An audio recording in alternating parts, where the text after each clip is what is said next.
What's on, y'all? If you are on the Zoom call, please mute your line. Make sure you got your microphone off. If you are on the call, make sure you have your microphone on mute.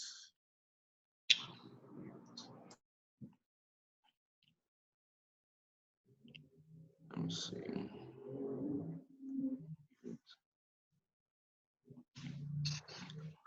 All right, welcome everybody. If you're getting on, please put your microphone on mute.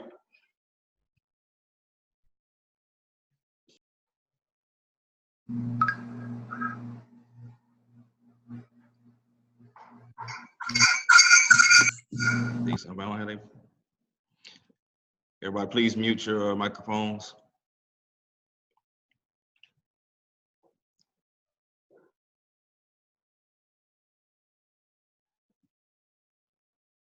Let's see. So again, if you get on, please mute your line. We got a couple minutes. Y'all ain't gotta be quiet.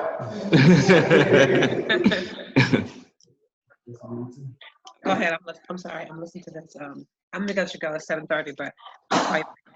Okay. Okay.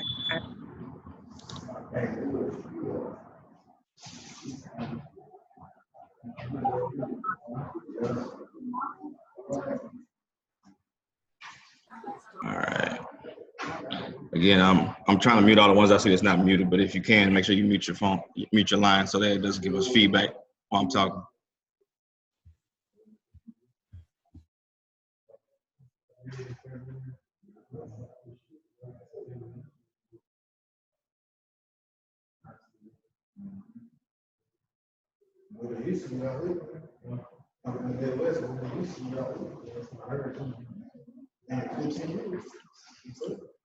All right, we're gonna start in about 2 minutes, y'all.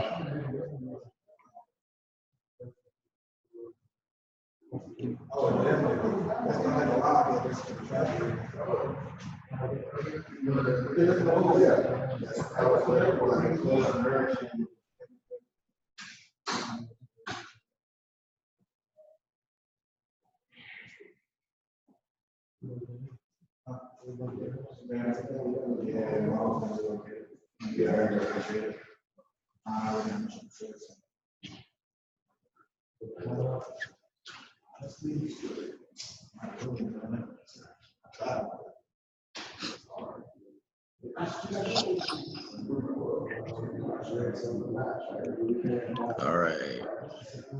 Everybody muted. I hear some background noise. Everybody can mute your line.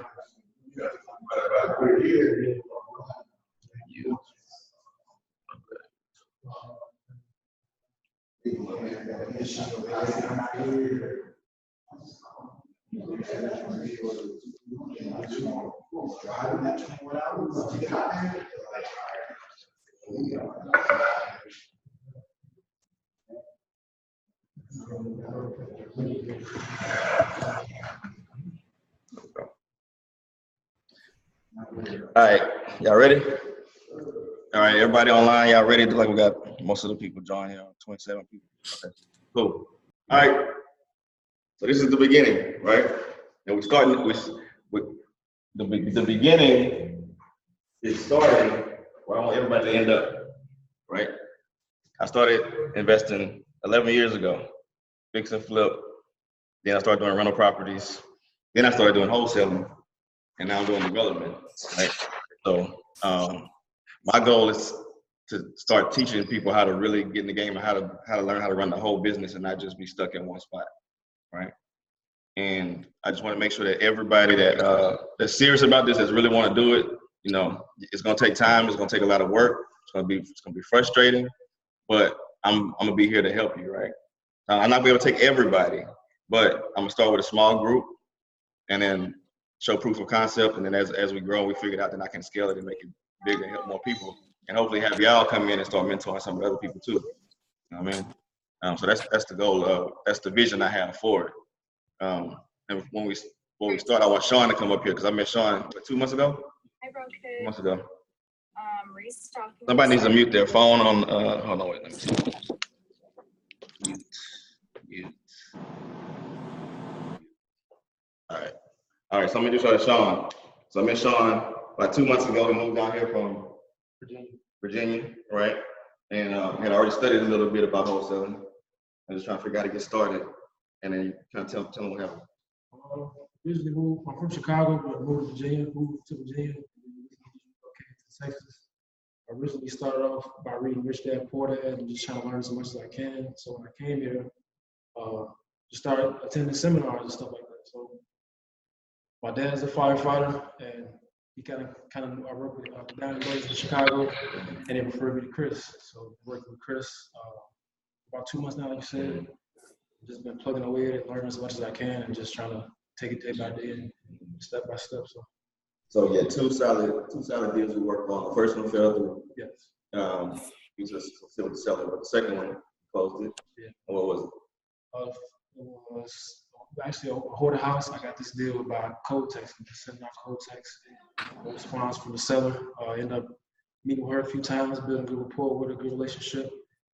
She was in a situation where she was going through a divorce, and she just wanted to be free from the situation. So I ended up getting the deal.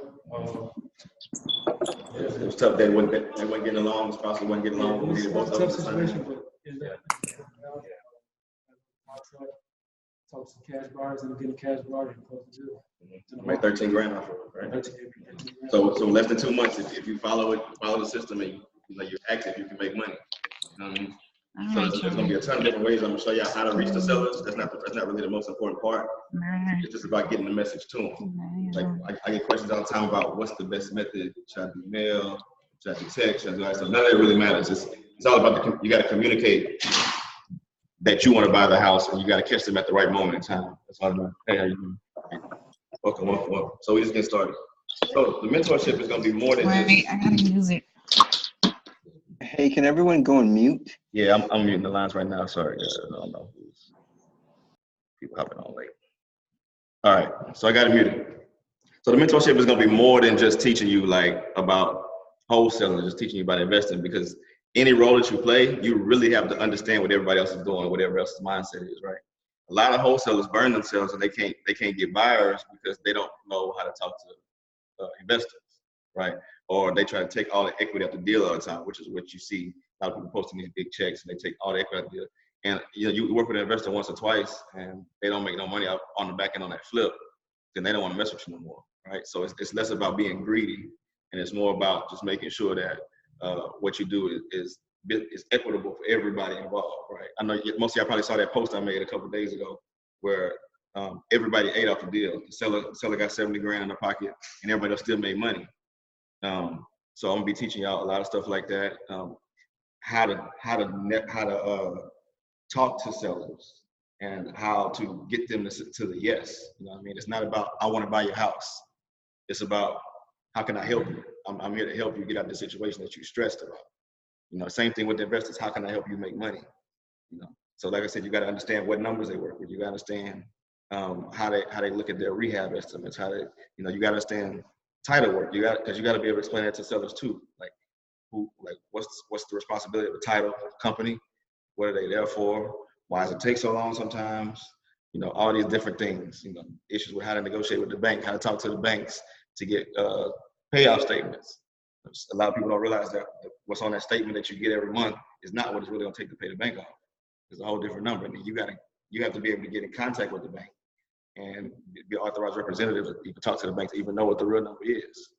So it's just a lot of pitfalls that people don't realize that they get into in this game. And that's just getting started. We just talking about wholesale. You get into flipping, it's a whole different level of unknowns and variables in every equation every time you flip a house. So we're gonna go through all of that too. And then those that want to do bigger, better things, I will be teaching about how to get land, how to do new construction, right? So it's gonna be an ongoing process. Hey, how you doing? Are you good? So I'm just giving an overview about everything that's kind of gonna be involved. Somebody joined the Lincoln that's the light phone in Got a link. Got it. All right, so also what I'm gonna be doing is I'm gonna be bringing other people in. Like I'm gonna bring a title company in. I'm gonna bring some people that have different resources. I'm already talked to most, like y'all probably follow Brian at Rigby. He's gonna come in and talk about creative financing.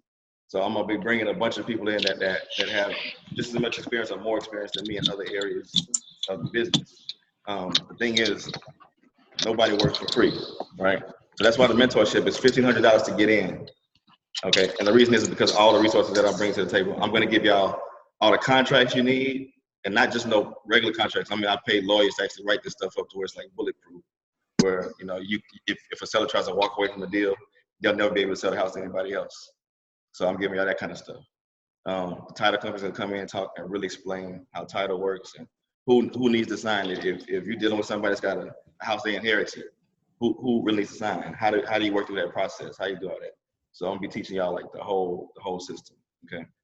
Then when it comes to those that want to do fix and flip, I'll be showing y'all how to pick contractors. You know, how to vet contractors.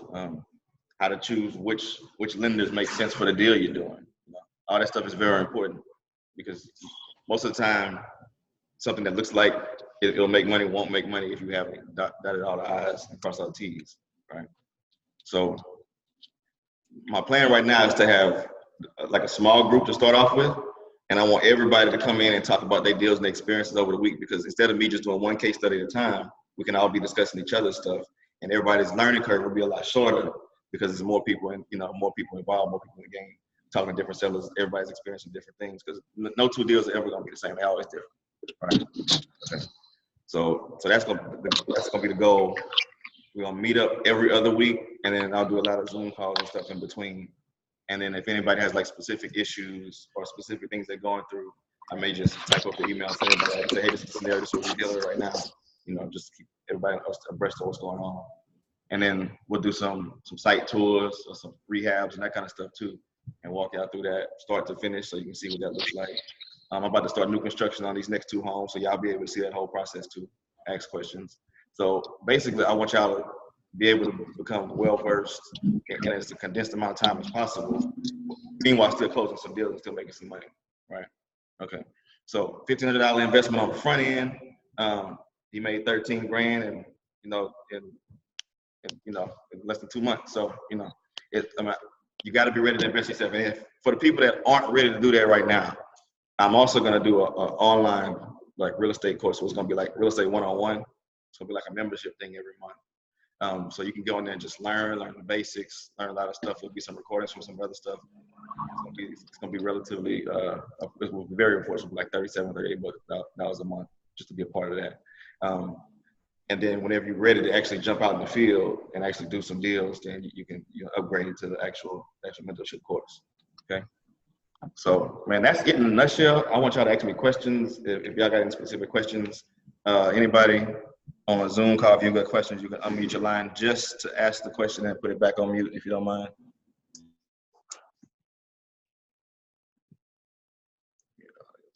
All right. Damn, I'm that good? What about the part about finding? So I'm gonna show you all the different routes to find the deals.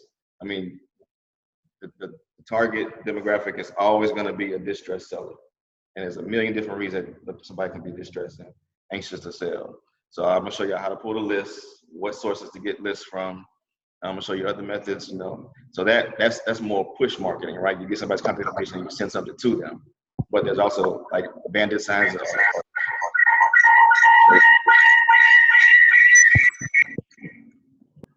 Yeah, so, and there's other, like when you put a bandit sign out, there's somebody calling you, that means they're already in some type of motivated position, so they're gonna call you, right? So you gotta learn the difference between the two, learn how to deal with them. We're gonna talk a lot about like following up with people. Somebody tells you no the first time doesn't mean they can always say no, because a lot of times it's like that 6th to 7th time you talk to them, they really decide, okay, I'm gonna sell. Especially if they're going through foreclosure, because what happens most of the time is, as soon as they get on that list, they see they got 2 or 3 months and they trying to figure out how to save the house. They're not really worried about trying to sell to you. And then 2 weeks before it's time to go to foreclosure, or 1 week before, they're like, okay, I'm ready to do a deal. Then now you got to figure out, how do I close this in a week? Well, I'm gonna show y'all different ways to stop the foreclosure, to be able to buy more time with the deals and find the right buyers that can close quickly and that type of stuff. Okay, that makes sense. Anybody got a question? So I get like a lot of responses from my sticky notes, and I'm starting to notice like a complete change and shift in the introduction and all. So what's some of the things I should focus on when I'm speaking to sound like a motivated seller, and then they're trying to stretch the numbers, and they're trying to stretch the problems, and it kind of becomes a disconnect to where I'm at the problem. I think, like I said earlier, it's not about I want to buy your house. It's like I notice this house looks like it's either needing some attention. Do you want to get rid of it? What's going on? Talk to me. And you want to make it conversational, and don't try to force them into giving and force them into selling to you. Just build that rapport with them, and people don't buy a product. They don't buy what you're selling. They buy you. You know what I mean? So that's what you got to start focusing on. Just remember, it's conversational. Ask them about them. Small talk. All that other kind of stuff builds rapport. This dude was good at that. We had that with that deal. We had to play good cop, bad cop. I can do that for you sometimes, Tell her try to back out or something. And he was nice, and he was like, he got it back to the table. They literally, so we were supposed to close on the 17th, and the title work wasn't ready. It was ready the next morning, but they was refusing to close. Like they shut down for like 3 or 4 days, and then finally that weekend they were like, okay, we'll do it. But that was because he was consistent with it. Like, you can't give up on him. Can't give up on him. And plus, he would still got the deal anyway because of the contract that we got. If a seller chooses not to go to closing and you've cleared title and everything is good, that's illegal. There's a binding contract that says they have agreed to sell you that house. And so you can file courthouse documents that says, memorandum that says, I have a binding agreement with this person, and they'll never be able to sell to anybody else until they negotiate with you. They pay you off to move you out of the way, or they let you close the deal, right? Okay. Cool. Anybody else have questions? Good evening, Chris. Hey, man. In Dallas. How are you, sir? Pretty good. How are you, bro? Nice to meet you. Yeah, I just had a question in regards to just the networking portion of everything. It seems that in order to, would you say it would be the wisest decision to start small as far as a networking group of individuals within the real estate industry to, such as an agent, get a broker, things of that nature, become affiliated with a title company, things of that nature, and then push off? Or I guess my question is just is around networking with like-minded individuals. Man, I'll say this: you could never have too many resources, right? Okay. So as long as you're reaching out to them and you're explaining exactly where you are, and you don't try to come at them like you've been in the industry, and just be honest with them, say I'm just getting started. A lot of people are more willing to even work with you at that point because they feel like you're receptive to, their expertise, right? Right. So yeah, definitely build a network as big as you can. A lot of leads I get now come from realtors because somebody will try to get them to list a house, and the realtor's like, I can't put this on MLS, it's not ready. You got to fix this, you got to fix that. They don't have the money, so realtors will throw me leads like that. So you can, and title companies too.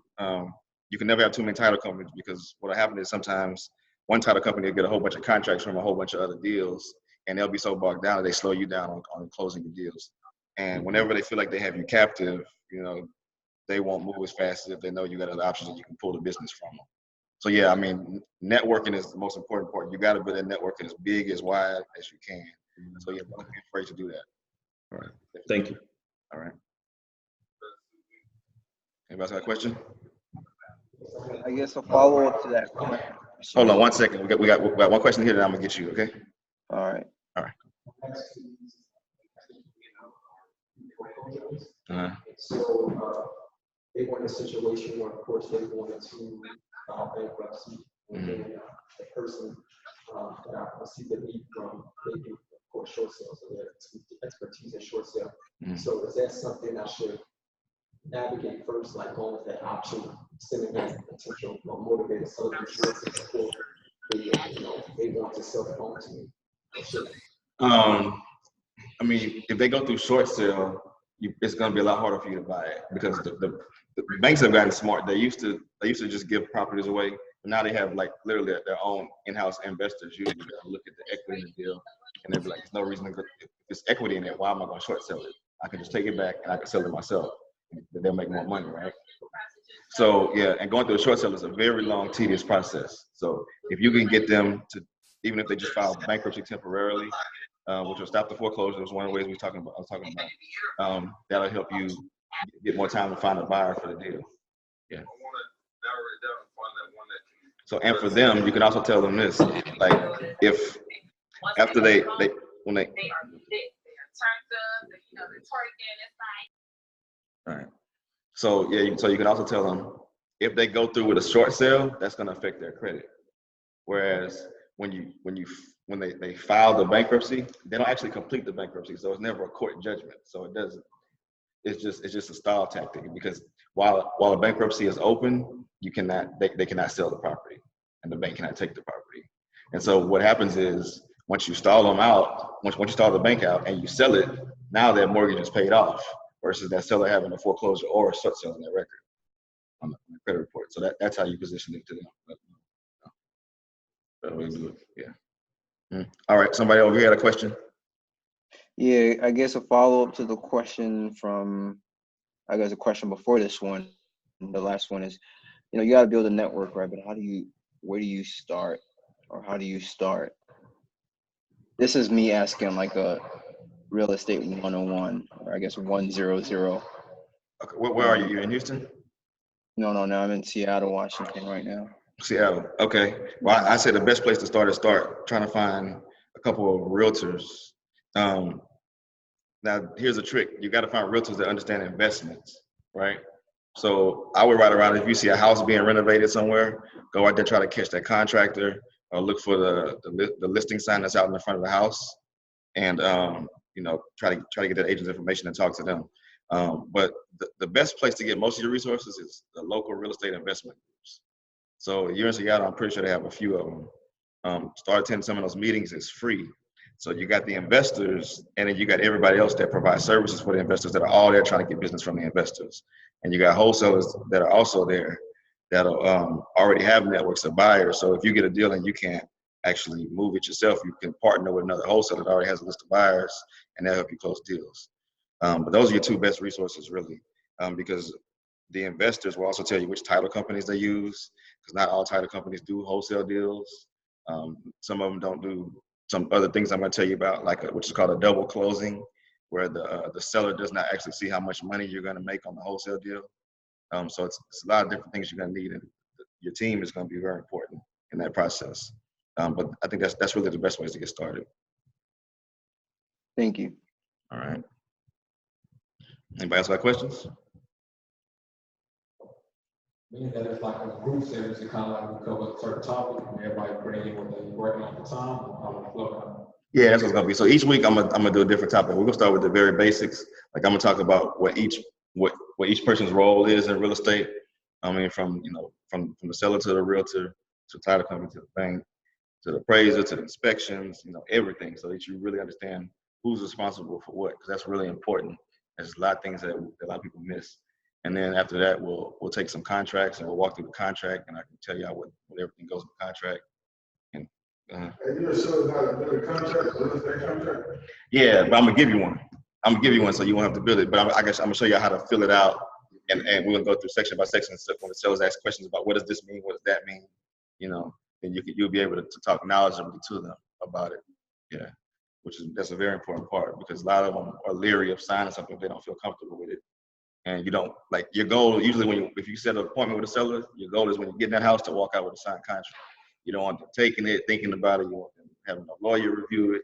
You want to make them feel comfortable when you walk in there that that it's worth doing a deal with you at that point. All right. Yeah. So. I know one of the things that I struggled with when I first started getting into just finding the list of, let's say, like probates or foreclosures. Like, how do you do for somebody who's just starting? How do you go about finding those lists?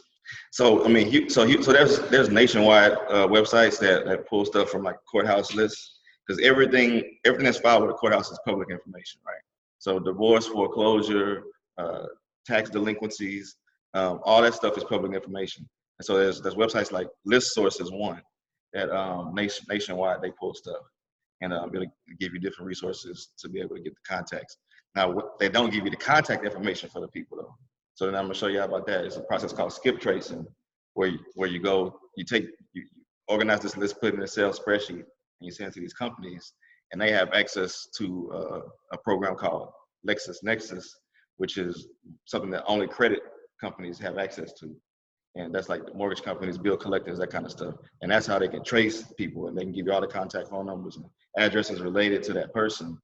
And then, then you can run through that and try to get in contact with the sellers. Yeah.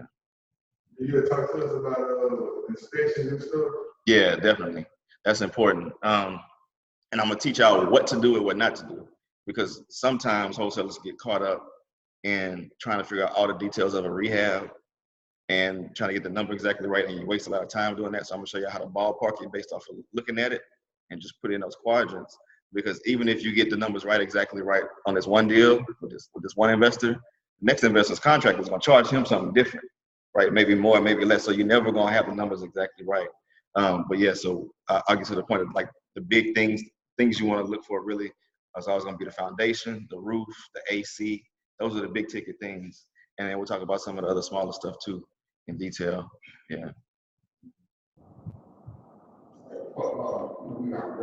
So for those of us who really want, we're not in Right. commercial, Mm-hmm. multi-unit, things of that nature.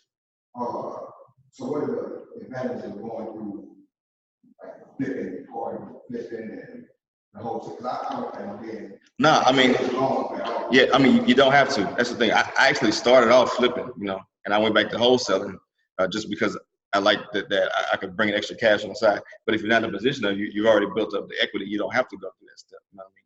You can go just strictly to investing and buying whole portfolio. I want to learn the interest, you know. Yeah. Mm-hmm. I'm saying, like, how long should I, you know what I'm saying, stay there? Because I mean, like me. Do this, right? Yeah, exactly. So I mean, like I'm doing this, but you know, if a good flip still comes, I don't pass up the money. You know what I mean? But you're in a position where you're not as stressed because you don't have to make a decision. You don't have to try to force a deal, find a deal all the time. So you can still do the really good ones. You know, I mean, it helps a lot. I mean, I think you've done enough because you've done what? Yeah, but I know, but your contractor's doing most of the stuff. So yeah. That's the thing. Like I've been fortunate enough to have decent people. Right. So I don't really. I mean, people tend to think that I just know what I'm doing. But it's leverage, though. That's yeah. Mm-hmm. Right. Mm-hmm. Mm-hmm. Yeah. Yeah. So I need to learn because I depended heavily. And he's cool, so but I he's too heavy on somewhere else. Mm-hmm. Right. Mm-hmm. Yeah. Right. Yeah. Mm-hmm. Mm-hmm. But so I definitely want to learn. But I'm just like, okay, I really want to. Yeah. Right. And that's like I said, that should be everybody's goal. You know, to build up that you just a lot farther along in the process than everybody else, which would be good because if you hit it, then they can see what you're doing, and you know, it kind of gives them motivation too to get to that level. And you know, because I mean, it will be some parts where maybe the topic doesn't apply to you, and you don't really want to. You know, you're not worried about flipping. You just want to wholesale because flipping is a lot of work. You know, and there's a lot more unknowns in that process. I know people that's rich from just having rental properties. I know people that's rich from flipping. I know people that's rich from wholesaling. So you can pick a niche. Huh? Yeah, just that's it. I know people that's rich from selling straws. You know? Literally importing them. But yeah. So I mean, it's a million ways to make money. You just pick what you like. You know. I mean, the part about wholesaling is it doesn't really cost you a lot to get to the deal, except for time. It's gonna take a lot of time. You got to be consistent, and you're gonna have a lot of conversations. You'll be told no a lot of times, and you know that's part of that game. You know, with the flipping, you can have everything lined out. You can have every line item. You walk through that with the contractor 10 times, and then you open up a wall, and you find some shit you ain't know was there, and it's something it's unknown, uncontrolled variable. You know, but that's the good thing I like about once you can graduate and get into new construction. Because there are no unknowns. You start from scratch, and it's really just like scheduling. Yeah, but new construction takes a lot longer to make your money. You buy the land, it takes a lot of time for the plans, so it may be 12, 18 months before you get any profit out of it. You know, whereas a flip, it could be 15, it could be 45 days if you close it and flip it and then close it again. Or a wholesale deal, you can get a deal and sell it the same day and be closed in a week. You know, so it's all relative. It all depends on what you want to do.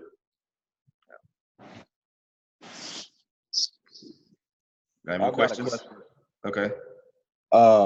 When you're cold calling a seller, Mm-hmm. what do they if they ask you how'd you get their phone number, what is your typical response?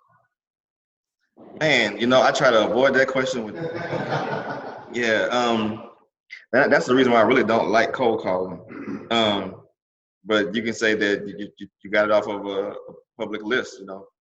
Just say public information, and just leave it at that, you know. And then try to divert the conversation to how you doing today, you know. You know, I mean, some people just gonna hang up on you, man. So I mean, you know, you get telemarketing calls all the time, and you hang up on them people. So you know, don't hold it against them. It's not you. They don't know you personally. You know, most of them. No, you got to remember these people are going through a stressful situation in their life.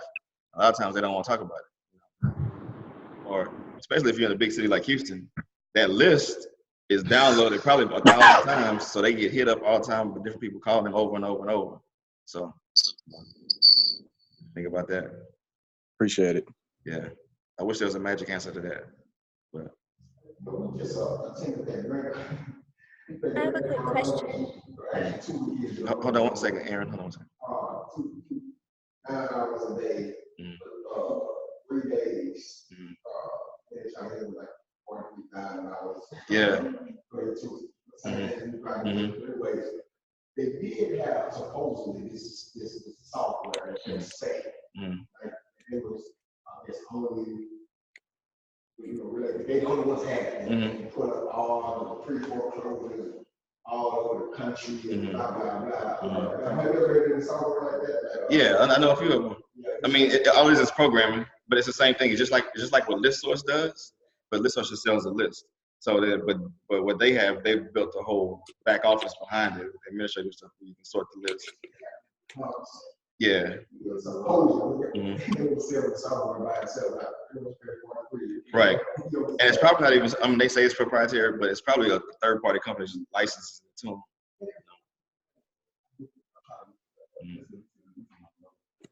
Yeah. I got a couple of them. I can't remember the name right now, but I got a couple of them. I mean, they put it on the screen and like, I mean, of course, they're trying to say $40,000 tax, so they make that look good, like, hey, man, pointing got different colors and, you know, it's all sales. I mean, like, and there's a few people that have those types of, like Max Maxwell has one where he partnered with the like REI Rail, REI Pro. So I mean, those systems do the same type stuff. And I guess, oh yeah, they're good. They're good. I mean, it's all going to depend on your budget, right?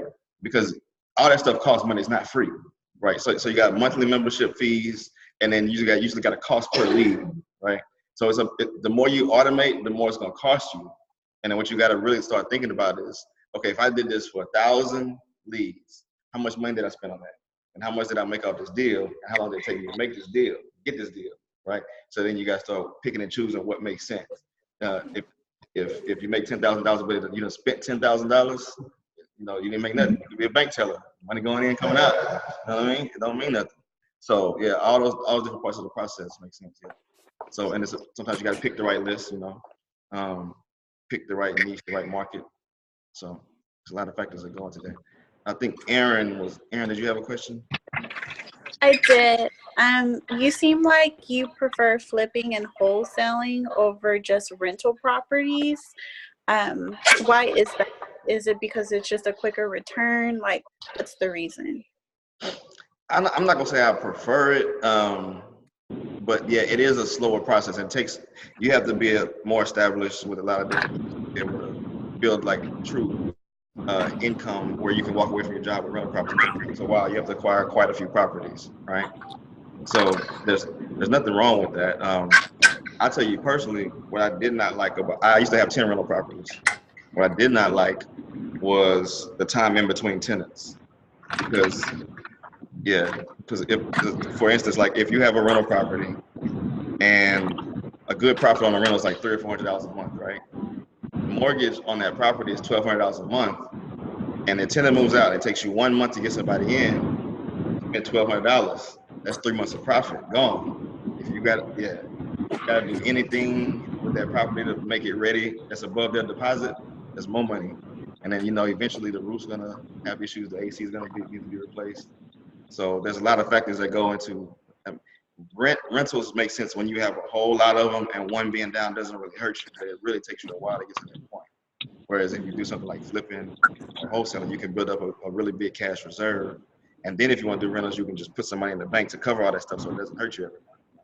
Okay. They said about finding property, right? Mhm. You call and be able to walk it with us or anything. So sometimes I'll be able to do that sometimes. You know who Especially has squad one? with You got one? Okay. What squad you got? That's it. yeah, my goal will be able to walk at least a few of them with you guys. And the other ones, I'm gonna show you how to take the pictures and take the videos and upload them into a Google Drive so that you can send it to me and I can kind of look at it from that perspective and make sure that, you know, it's solid, what you need to think about, what you need to go back and look for if you miss something, you know what I mean? But that'll be the goal. But yeah, I definitely want to walk at least a couple of them with everybody as often as I can. Me and Sean did that a lot. Yeah. You also tell us about the 3-day option, 7-day option. Mhm. When it comes to a property. Yeah, with the option period, that just gives you the right to back out. I have the option to walk away from the contract. And the longer you can get on that, the better, you know, for you. Sometimes the sellers, if they have any type of. So as a buyer, as a seller, you think I would tell you want to short. Exactly, because you don't want the buyer to have time for it. Because if so, say you give somebody a 10-day option period, right? And you're the seller. Well, anybody else that comes up within those 10 days that want to buy your house, you can't really do nothing. So, but if that buyer walks away on the 10th day, now you might have missed the actual, you know, good deal. Yeah. Or on the other way around, say you put a property in the contract and the seller only give you a 3-day option, but say your contract is not available for the next 3 days. Then what you do, you know, or you realize something on the 4th day that you forgot to think about, and now you're stuck with the contract and you're gonna lose. So after the option period ends, that's when the money that you put up as a deposit that they call earnest money basically becomes the property of the seller, right? And sometimes if they're nice, they'll give it back to you, but they don't have to give it back to you. They can keep the earnest money. A lot of people will keep the earnest money. Yeah. So, anybody else got questions? I have a quick question. Okay. So did you originally start off with your strategy wholesaling, then you went to flips, and then you went to rental properties? And then my last question is, right now, are you taking advantage of opportunity zones? Mm-hmm. All right. So the first question, I actually started off flipping, but Okay. I had a corporate job at that point in time, and I made it. I kept my cost of living really low, and I actually borrowed a little bit of my money against my 401k to get the down payment for the first flip. And the reason why I started there is just because of the network of people I had around me already. And I got a really good contractor that kind of became my mentor, and he helped me start flipping. I started flipping in 2009. I didn't start wholesaling until 2016. Right. So I mean, it's really no special order you can do it in. So for those of you that do have some capital, you may want to, you know, make sure you weigh your options and figure out what's the best for you. And then on opportunity zones, I'm gonna tell y'all the truth about opportunity zones. It's a hot topic, but it really don't have nothing to do with us, right? The real reason why they create opportunity zones is because they want capital gains to be taken out of current investments. So there's about, I think the number is like $30 trillion, like between all the big entities, the big investors, the hedge funds, the venture capital fund that's tied up in investments, and they don't want to pull it out because they don't want to pay capital gains tax, right? So what they're telling them now is, if you pull that money out, we're going to give you a discount on that tax on the front end, and then you can take the remainder of that profit and invest it in these opportunity zones, and you want no tax penalty for 10 years, right? But you got to leave it in there for 10 years. So here's the caveat. If you don't already have profit from an investment, opportunity zones don't even apply to you. And nobody's really explaining that thoroughly, right? And the people that is attracting to invest in these areas is turning the control over to other groups, right? So yeah, rich people, yeah. So I mean, if you get to the point to where you're doing something commercial, you know, or an apartment complex that you plan to hold for 10 years, you would have to partner with somebody that's got profit from something already to put in there for it to even make sense to do it, you know? So yeah, so that's my position on it. It's especially not in this game. What you're trying to do now, you're trying to build capital, you're trying to build wealth. You don't want to wait. You want to hold anything for 10 years. Okay. When it comes to insurance, you want to have insurance when you wholesale too, or when you flip it? Just when you're flipping. Yeah, as when you wholesaling, you never actually take ownership of anything. You the contract that you get with the seller is basically your legal right to purchase the property from them. And then what you do is the act of assigning is selling your right to somebody else or a property. So you never have to own it. But yeah, so when you do flips, you have to, it's called builder's risk insurance, where, if something happens to the house, it burns down. It's not like a regular home policy, but it's just short term. And the good thing about those, like when you flip, if you use a lender, like a hard money lender, they'll make you get like a 9-month policy. But if it takes you 2 months to flip the house, once you sell it, you can go back to the insurance company and get the refund for the difference. So, yeah. Anybody's got questions? I have a question. Okay, go ahead. How much did you save up before you started your first flip? Or how much do you recommend for someone to save for your first flip? There's so many factors that go into that, because if you can find the right deal, you don't really need money. You don't need a lot of money at all. You could probably get away with like $3,000 or $4,000. And we're going to talk about that. Like the equity in the deal is what makes the difference, right? So because I'm going to show y'all where you can go get lenders that'll lend up to 70% or 75% sometimes of what the house is going to be worth once it's done. So if you can buy it and rehab it for less than that 70, 75%, they'll fund 100% of it. Some of them may want you to have a little bit of cash in the bank. And we got to actually get out of this concept of thinking we got to save, because there's people around you with money. So I'm going to show you how to like network, find private money. Everybody knows a doctor, a lawyer, somebody got money in the bank. That person may not trust you because you have never done a deal. But if you walk in there with the realtor that's really good, that they can show they've sold all these houses this year, you walk in there with a contractor that's flipping 20 houses a year, and you show them a deal, and that doctor, that lawyer's gonna look at you and be like, okay, you're smart enough to put the people around you that you need on your team to get the deal done, and then they'll invest, right? So you don't even have to worry about waiting until you save up enough money a lot of times. Make sense? Okay. Okay. Yeah. Okay.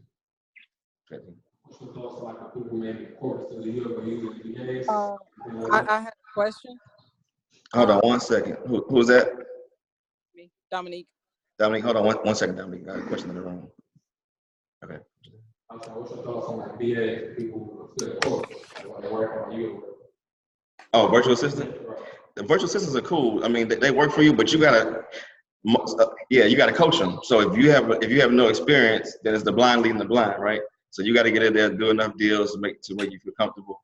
So you know if they're working efficiently, if they're saying the right things, all that stuff. Otherwise, you're really just wasting time and money. But no, virtual assistants, you can scale really big with that and get a lot more leads that way. Like I said, but then again, like I said, it's constant overhead. So sometimes the months you don't have deals, you got to make sure your profit from previous months you're not spending it all, and that you're keeping some reserves to carry your other marketing costs and all that kind of stuff through those times. But it definitely works. All right, Dominique. Yeah, I had a question. It was about like mixed use or multi-use properties. Mm-hmm. So like the one where it's like 51% or whatever for residential, and then the rest of it is like commercial. Uh-huh. What's your views on that and its profitability? Because I feel like it could work, but I don't know if it could work in Houston. Like I know they do it in New York and stuff like that all the time, but I don't know if it could work down here. Oh yeah, they got it down here now. They just opened one on Washington, HEB. They got an HEB commercial downstairs, and they got an apartment complex above it. Yeah, it's a lot. That's what City Center is. There's a bunch. It's mixed use. So yeah. That model definitely does work.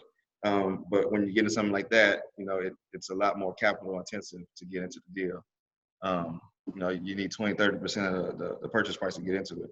Now, if you can find something where it's like, say you go to fifth ward, third ward, to find something old, you can negotiate with a seller that owns it. It's cool too. But the thing about commercial is, so the difference between commercial and residential is valued by comparative sales. So the 3 houses that are closest to that house that sold and a close vicinity to that house gives you the average of those 3 gives you the price of the house that you're trying to sell, right? Okay. Well, commercial property is valued off of income. So if you buy something that doesn't have any income at all, the value is going to be a lot less than what it would be if it actually had tenants in it that was cash flowing. But if it's cash flowing, it's making money, it's gonna be harder to get the seller to sell because they're not in a desperate situation, you know. So but there's a lot of factors that go into it. Yeah. But it can work. I got a question. It's like anything else. It's all about the market, right? Because if you're in an area where you got empty commercial retail space, but you're in a very poor community and nobody really has the money to spend extra money on whatever you put in there, you put a restaurant, a hair, whatever you put in there is gonna fail, then it's, you know, then that's not a good market for the commercial side. Okay. I got a question. Now, yeah, he asked that question earlier. Yeah, bro, like just start building a team now, start networking. Like I said, I'm gonna bring people in here too. So everybody here, so y'all gonna know what realtors I use, what title companies I use, and they all gonna be working with y'all too. So, you know, and I've vetted the people, you know, contractors too. So we'll all be working together on that. But yeah, like I said, go to those meetup events, network. They finally got a black real estate investor. Yeah, Brad. Yeah. I've been to the last two. It's been good. I mean, I met a lot of people that I didn't know was here. The Houston Black Real Estate Association, Real Estate Investor Association. Yeah. I think you find these groups. Social media, really, bro. Yeah. I mean, like what you look for, like what you type in. Yeah.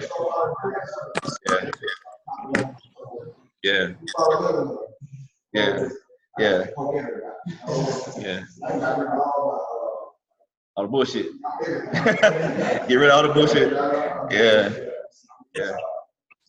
Yeah. Excuse me, Chris. I got a question.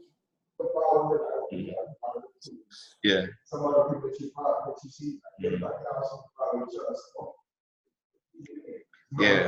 Yeah. And with the wholesaler now, what percentage you want to wholesale at, like 70% or something? So everybody can make it? So that's what we're gonna talk about too. The goal with wholesaling is you understand who your investment buyer is gonna be, and then you understand what the value of the house is, and you try to get as big of a margin in the middle as you can, right? Yeah, make it a win-win. So, and what you learn is like most people that's flipping, they don't want to buy above like 70 to 75% of what it's going to work when it's done, because they, outside of just that spread, they got a bunch of costs that go in there, like the cost of the interest on the money they're using, the utilities they got in the meantime, the realtor fees on the back end, the closing costs. So their profit usually comes out to be about 15%, you know, on that. So when you try to sell it to them and it's only like 20% left in there, they're not interested. Now, on the other side, if somebody's buying a house, they're gonna keep it as a rental, it's got good cash flow, they'll pay more. They may pay up to 85% for the house. So it's all about knowing who your end buyer is. Like I said, your spread is really not a specific number. It's as much as you can get and feel comfortable with sleeping at night. You know, sometimes you can steal shit from an old lady and, you know, she's out in the streets and you done made $100,000, you know, some people do that. Some people really do that. They cutthroat, but you know, so it's all about where you are with it, yeah. But there's no certain percentage. I do know some wholesalers that just like, if I can make $5,000 consistently, I just keep doing that, you know, and that's cool too. But it's you know, it's all about your model, you know what I mean? So, anybody got a question? Yeah, I got a question. Okay. How do you prepare yourself for the recession when it comes to flipping property? Because a lot of people are expecting that quantitative yielding with the yield curve, say there's a recession coming. How does that affect you, you know, going into 2020? If you're a wholesaler or flipper, a recession is the best thing that can happen to you because you can buy property at a deep discount, right? So as a wholesaler, if you have a strong network of buy and hold buyers, they're gonna be happy. They always buy when the market dips. When values go down, they buy because they know the value's gonna go back up, right? So when you're actually a real estate professional, it doesn't really hurt you.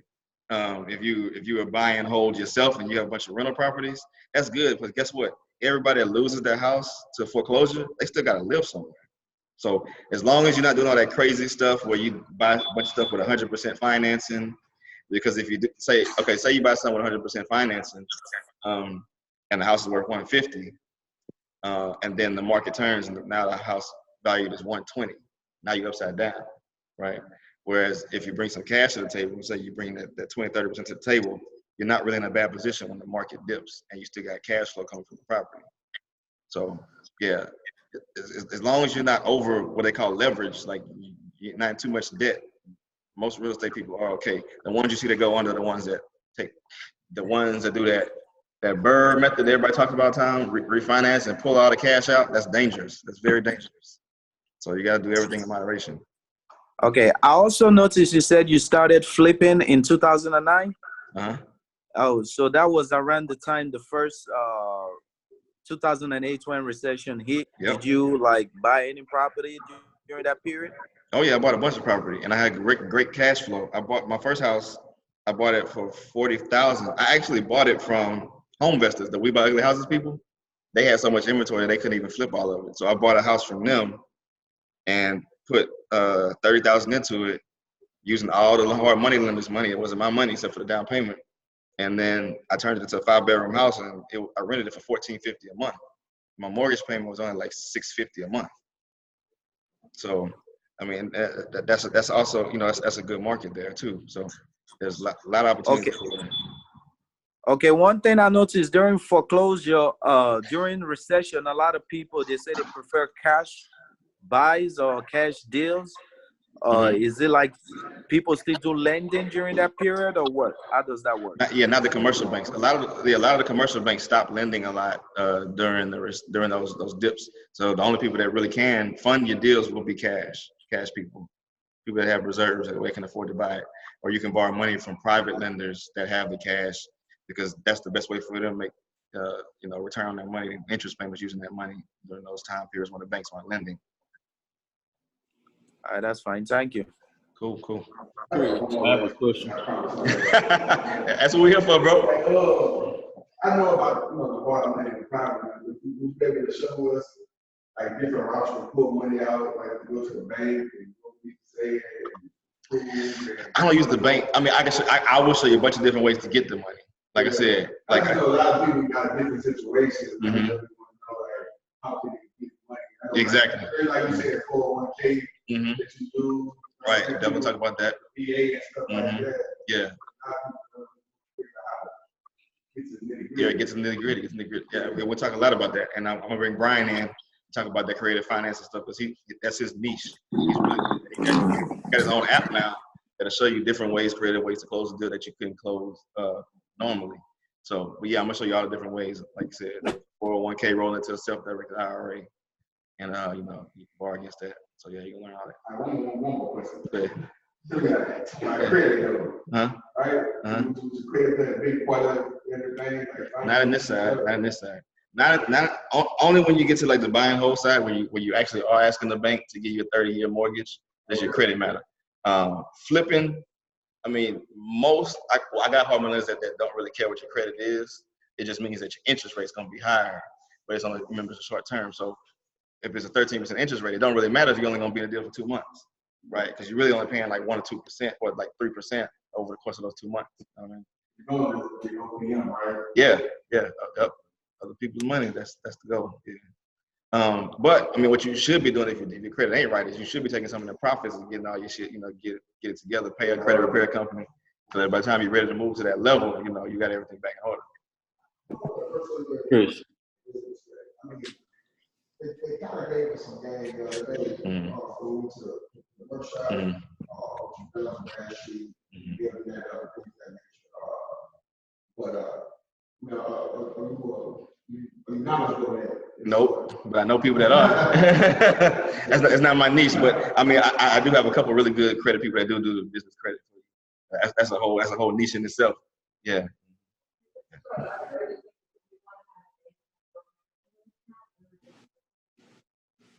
Oh, that's dope. See, that's having a group. Everybody brings something to the table. Somebody else was calling my name on the Zoom. Who was that? Yes, I have a question. Okay. How can someone potentially partner with you to invest in the Liberty Square project or a future project? Good question. So I actually I do have an investment group. It's called the Urban Investor Collective. And I do have a project that I'm putting together right now. It's just been tied up in title work. Actually, go to my YouTube channel. You can see like an 8-minute video of me walking through that property. But that group is specifically is going to be like a learn and earn program too, where you can invest your money, and I'm basically going to pay out the same amount of money I would be paying the hard money lender, which is about 15%.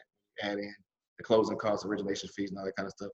So you'll be able to put your money in there, make 15% return on it, annualized, not like a flat 15%.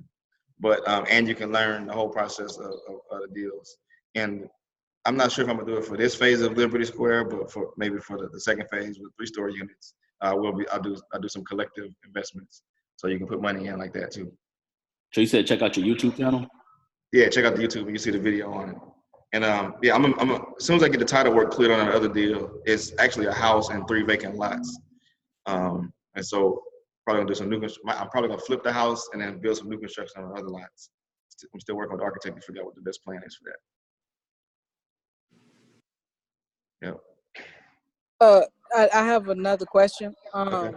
What was the name of the website I think you were going to check?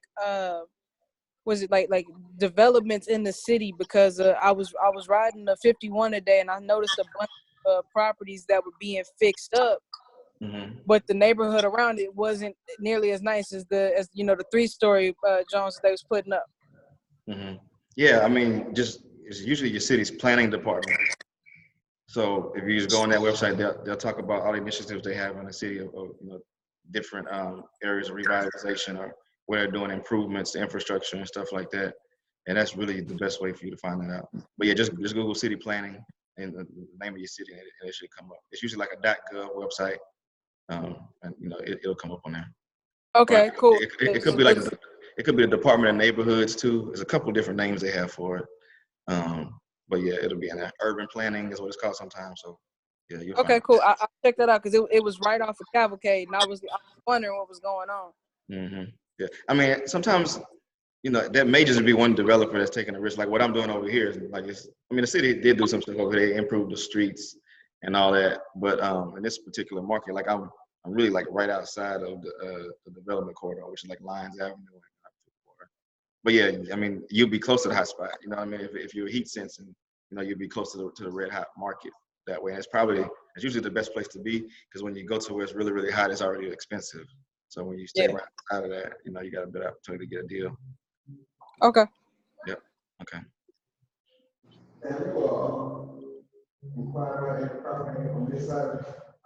Over there? Yeah, it's a couple of owners that own that stuff, but yeah.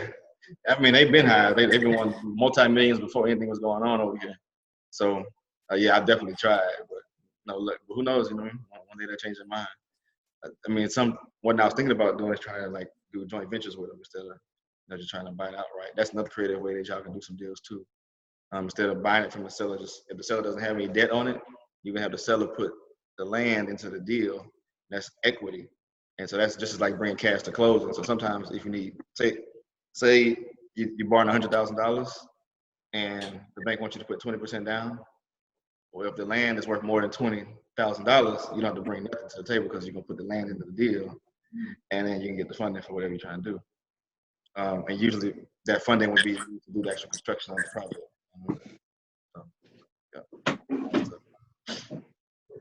That's only for new construction? I mean, sometimes you can do it for rehab too.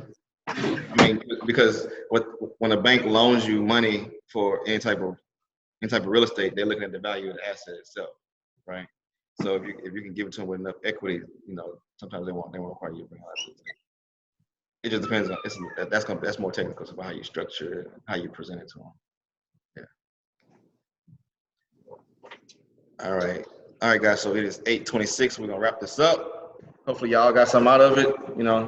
Y'all take some time to think about it. Hit me up tomorrow if you want to get in, get started. Let me know. And next week we'll officially start next week. Yeah. So next couple of days, y'all just let me know. And like I said, for the ones that aren't ready right now, you just want to continue to learn. I'm gonna do the membership thing, so you can go online. You'll be able to catch some good nuggets, learn stuff slowly. And whenever you're ready to jump in and have a one-on, like a mentor, a small group mentorship, and you can hop up to the mentorship group. All right. Every other week will be in person, yeah. And then, but on the other weeks, we can do some Zooms, Every week, we'll be communicating every week, whether it's in person or on Zoom. and you can be like them. If you don't want to come on, we can just hop on the Zoom. But you have the opportunity to come up here if you want to. Yeah. Okay. All right, guys. I'm logging off. You have a good night.